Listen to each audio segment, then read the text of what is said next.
I remember the first Tuesday he ever went to the bank, how he held my hand as we crossed the street, how he smiled at the tellers as if they were old friends, how his coat smelled of cedar and something warm from the kitchen.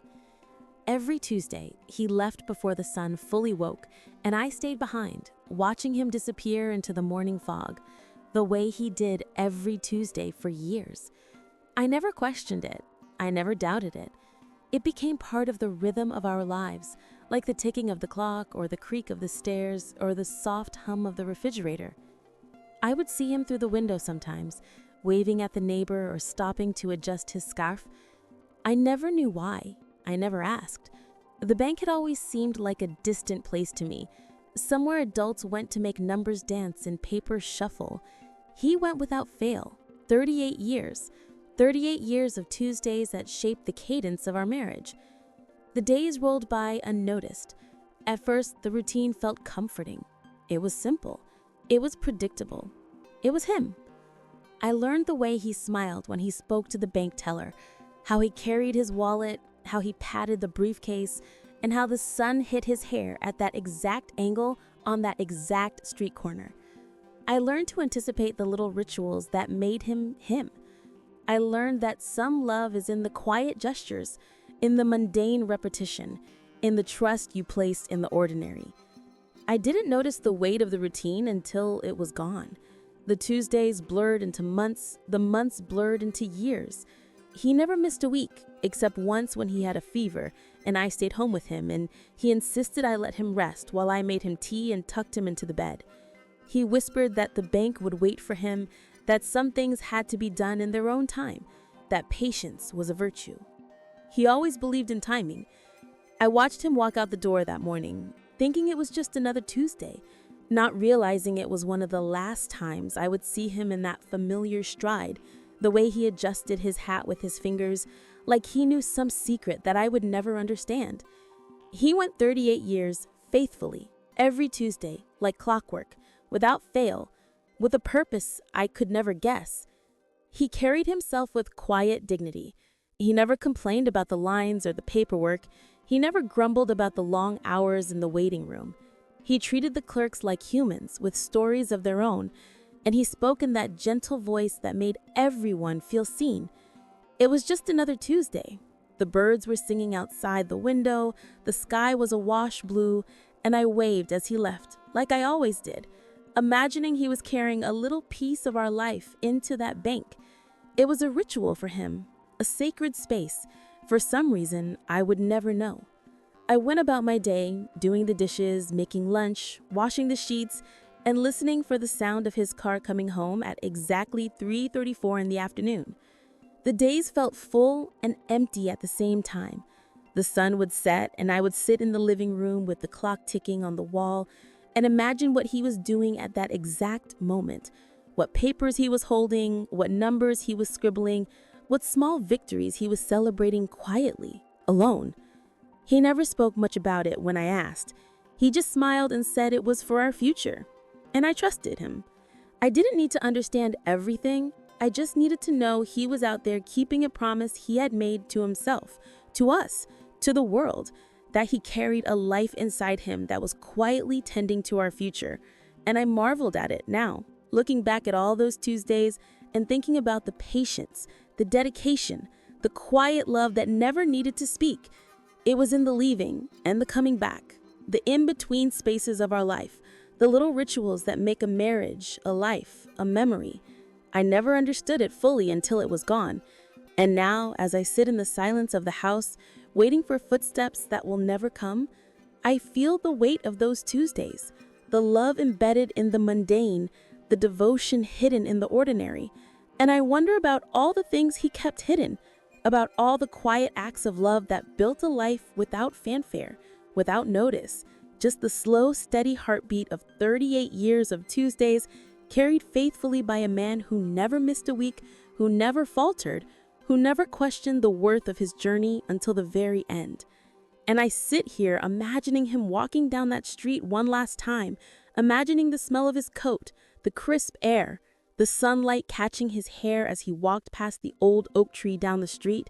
It became a part of my memory of him, a part of my heart that I carried everywhere. He came home every Tuesday with a little smile on his face, a story he never shared, a receipt tucked neatly into his wallet, a little weight in his pocket that I never noticed until it was too late. We built our life together around these Tuesdays. We built rituals and routines around his silent devotion. I would never question it. It felt sacred in its simplicity. The way the world moves quietly while we are busy living, I never knew what he carried in his heart or in that briefcase until the day he didn't come home, until the sun set and I waited and waited, and the house felt too empty and too loud at the same time. 38 years of Tuesdays, and suddenly there were no more. I didn't know what to do with the silence, how to fill the hollow space that was once occupied by his footsteps. I tried to busy myself, cleaning the floors, making the beds, folding the laundry, but nothing could replace the rhythm of him leaving the house, the way he always did, the coffee brewing in the kitchen as he walked out the door, the smile he flashed at me from the street. I didn't realize how much life was in the small rituals until they were gone. I didn't realize that love is sometimes found in the mundane, the predictable, the everyday gestures that we take for granted. The Tuesday walks to the bank, the little greetings, the small waves, the gentle smile, all of it added up to a life, a history, a quiet story of devotion that I never fully understood until now. 38 years of Tuesdays, every week, without fail. I never questioned it. I never doubted it. I only trusted it, and that trust became a part of me, a part of the quiet rhythm of our life together. I didn't know what he was doing there. I only knew that he went.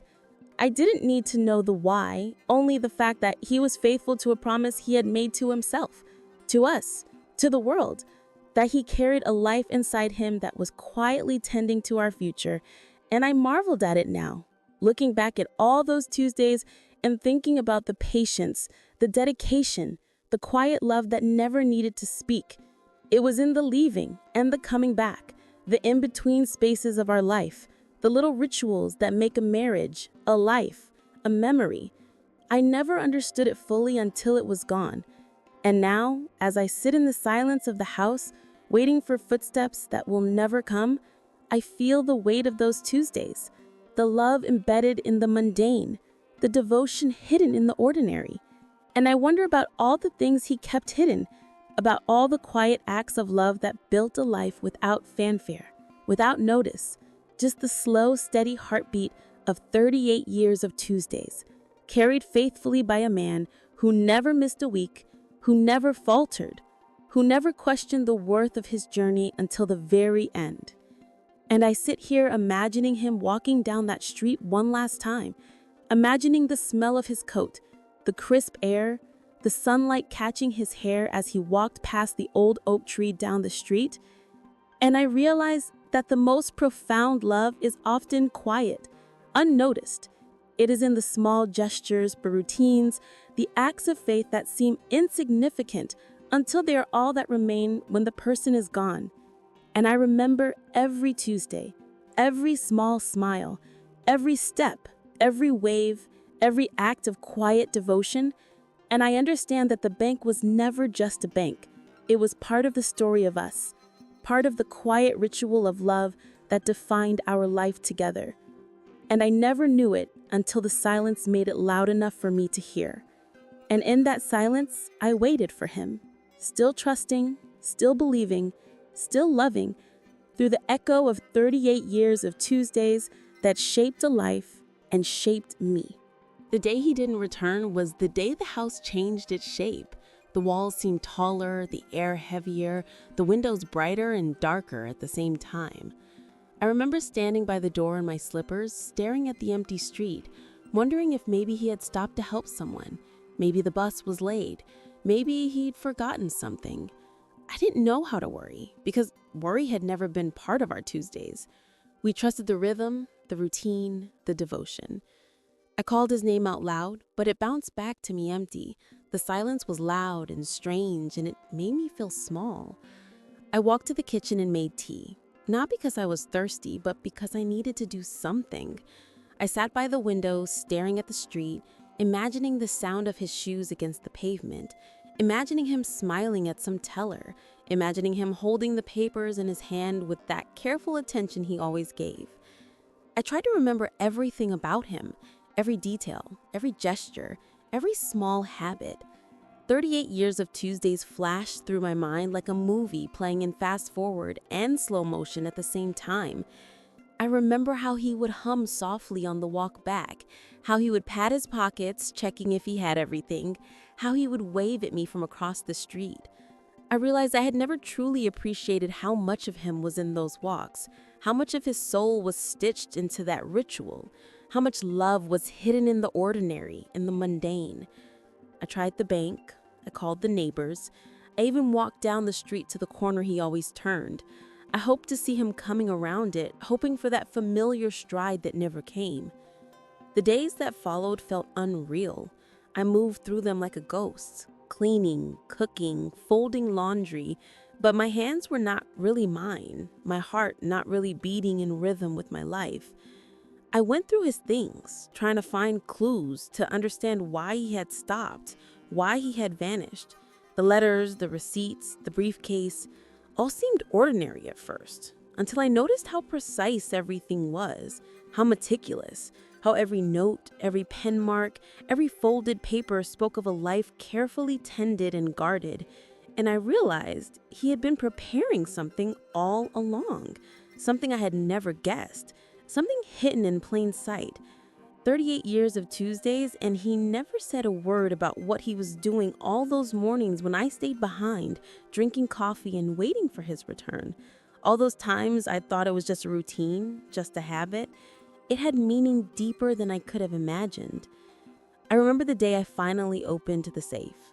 The keys were always hidden in his drawer, small and unassuming, and I had almost never thought to look, but something in me whispered, now, now. Now. And I turned the key and the door swung open and my breath caught in my chest. There it was, the weight of his life, the sum of his devotion, the story he had carried silently for decades. Stacks of envelopes neatly arranged, the handwriting familiar and steady, the amounts and numbers coded in ways only he understood. I ran my fingers over the paper, over the envelopes, over the careful notes, and felt him in the room with me. 38 years of Tuesdays condensed into paper, into numbers, into a secret love for me, for us, for the life he had built silently. I opened the first envelope, my hands trembling, and inside were letters addressed to me, letters that he had written over the years, letters that he had never sent, letters that he had folded and stored with care, words of love, words of hope, words of dreams and apologies and encouragements. He had been living twice, once in the visible world, once in the secret world of these envelopes where every Tuesday mattered, every act mattered, every decision mattered. The more I read, the more I realized the depth of his love, the patience, the foresight, the quiet genius of his devotion, how he had planned for every eventuality, how he had saved, how he had thought, how he had prepared for the world. I could never have imagined him capable of this kind of meticulous care, and yet it was him. It was always him, the man who loved silently, the man who walked to the bank every Tuesday for 38 years without fail, the man who thought in numbers and gestures and secret acts of devotion. I cried, I laughed, I trembled. I touched every envelope, every note, imagining the hands that had held them, imagining the mind that had plotted them, imagining the heart that had loved me so completely and silently for decades. I felt anger too at the secrecy, at the mystery, at the time I had wasted not understanding the depth of his devotion, but mostly I felt awe. I felt wonder. I felt gratitude that I had shared a life with someone capable of such love.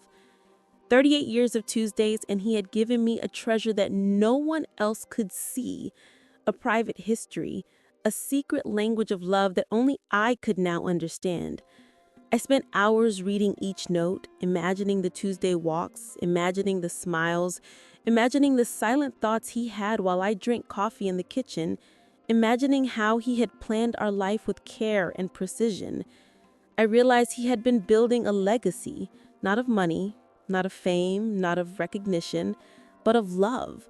A love so profound, so patient, so carefully hidden in the folds of time and paper that I had only been able to see it now, when he was gone, when the silence of his absence made it loud enough to hear. I found envelopes with small keys inside and little notes telling me where to look, little clues he had planted over decades, like a trail of breadcrumbs leading to the story of his life, the story of us, the story of love lived quietly, faithfully, with devotion that never needed recognition, only action. I sat on the floor of the safe room, surrounded by envelopes, by paper, by the scent of cedar and old ink, and felt him in every corner of the room, in every fold of paper, in every careful pen stroke. I felt him whispering his love through the decades, guiding me, showing me how much he cared, showing me that every Tuesday had meaning, every step had meaning, every act mattered. He had lived a life of extraordinary devotion, hidden in the ordinary, hidden in the mundane, and I had taken it for granted. I realize now that love is sometimes invisible, sometimes silent, sometimes coded in actions we barely notice, until they are gone, until the absence of them makes the heart ache with understanding. I felt the weight of 38 years of Tuesdays, the weight of his faithfulness, the quiet genius of his planning, the depth of his love. And I understood for the first time that he had been speaking to me through his actions, not through words, through routine, not through declarations, through silence, not through conversation, through presence, not through ceremony. And I realized that life is not only in the loud moments, in the dramatic gestures, in the grand declarations. Life is in the Tuesday walks, the folded notes, the envelopes stacked neatly in the safe, the careful planning, the quiet love that persists unseen for decades until it is revealed, and then everything shifts, and the ordinary becomes extraordinary. And I wept for him, for me, for the life we had shared, for the secret world of love he had created, and I knew that nothing would ever feel the same again. Nothing would ever feel ordinary again because I had seen the extraordinary in the quiet, the sacred in the mundane, the devotion in the hidden, and I understood that I had been loved more than I had ever known, and that even in his absence, he had left me the greatest gift.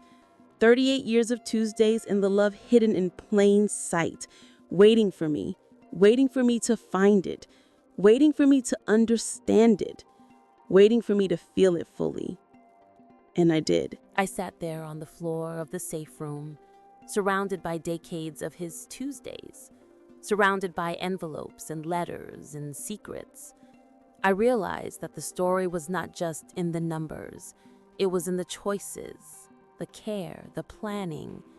Every Tuesday had built a fortress of love that I had never known existed. I opened another envelope, my hands trembling, and inside were small photographs of places we had visited, places we had dreamed of visiting, places he had gone alone to prepare for our future trips. He had marked dates and notes on the back, reminders of how he had planned our life, our adventures, our quiet moments.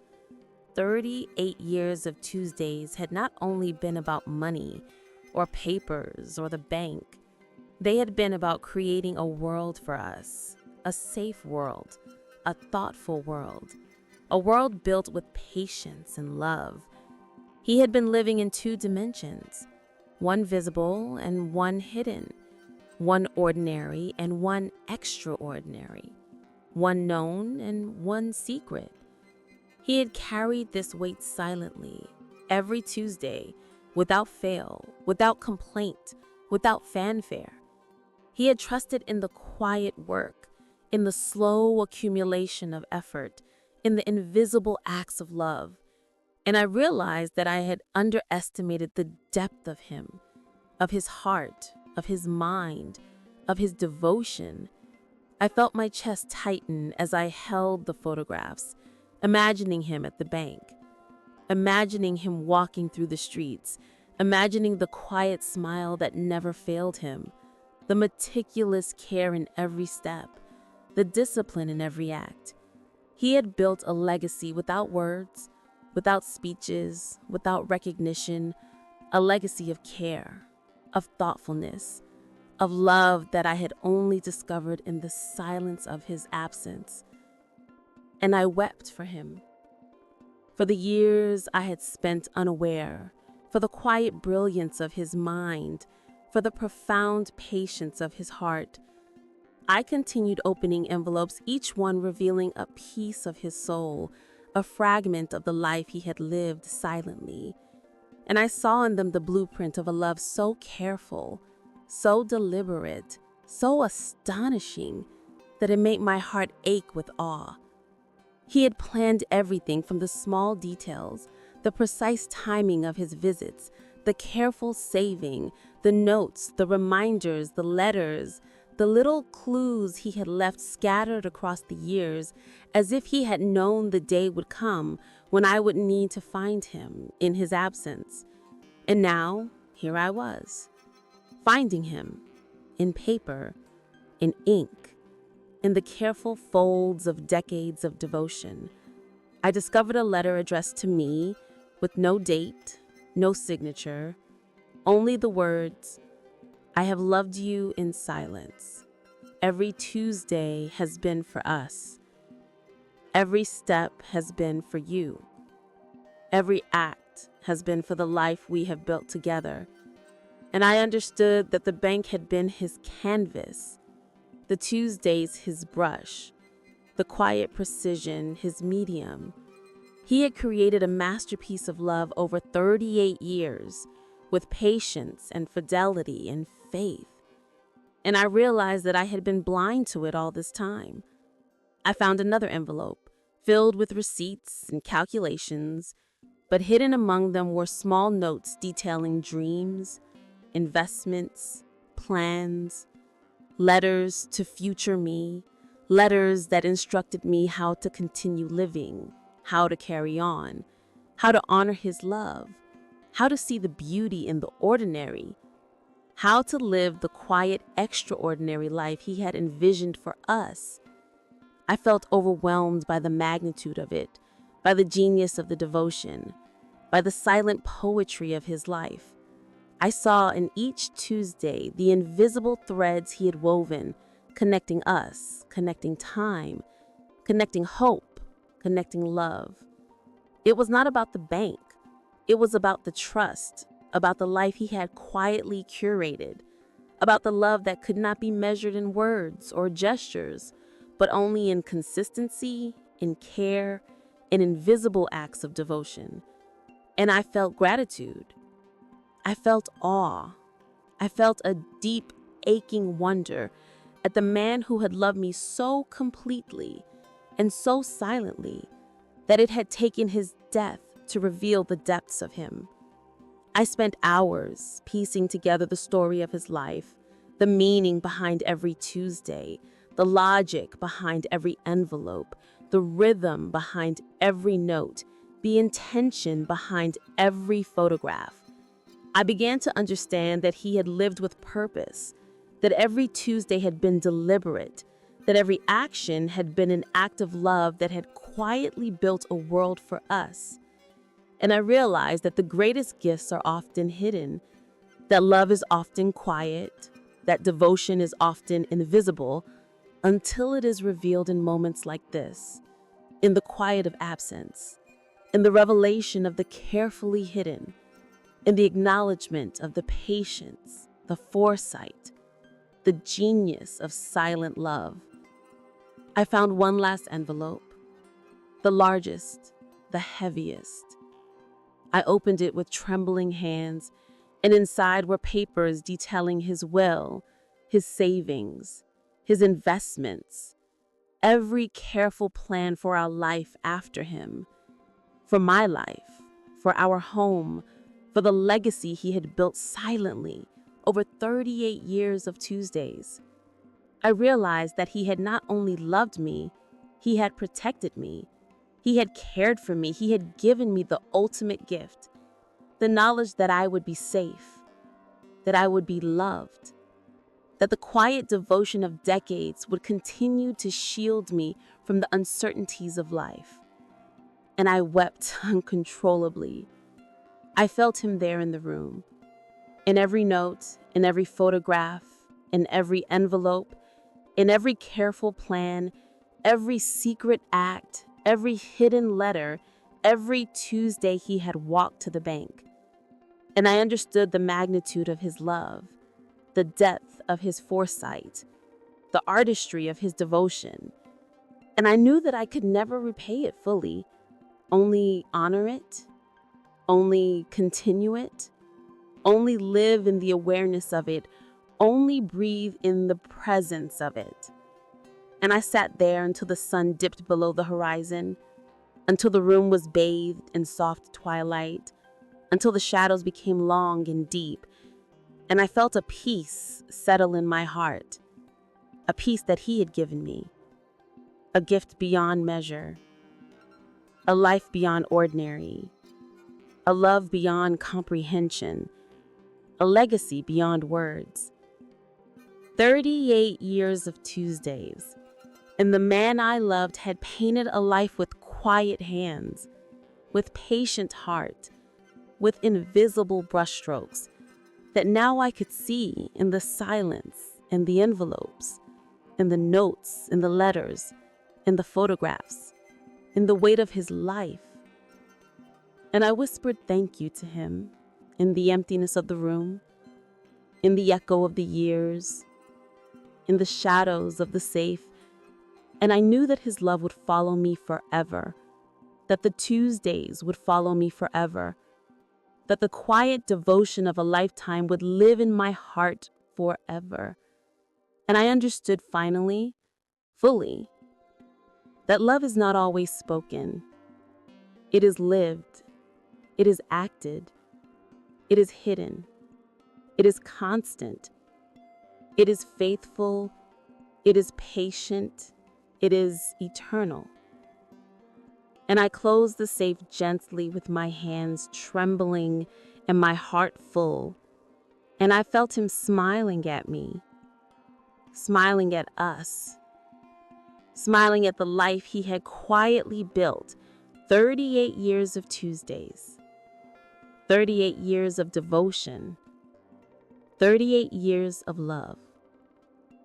And I realized that I had been loved more than I had ever known. If you enjoyed this story, make sure to hit that subscribe button. Every single subscription motivates me to bring you even more exciting and dramatic HOA stories. And don't forget to tap the bell icon so you never miss a new upload. I'll see you in the next story, where justice gets even more satisfying.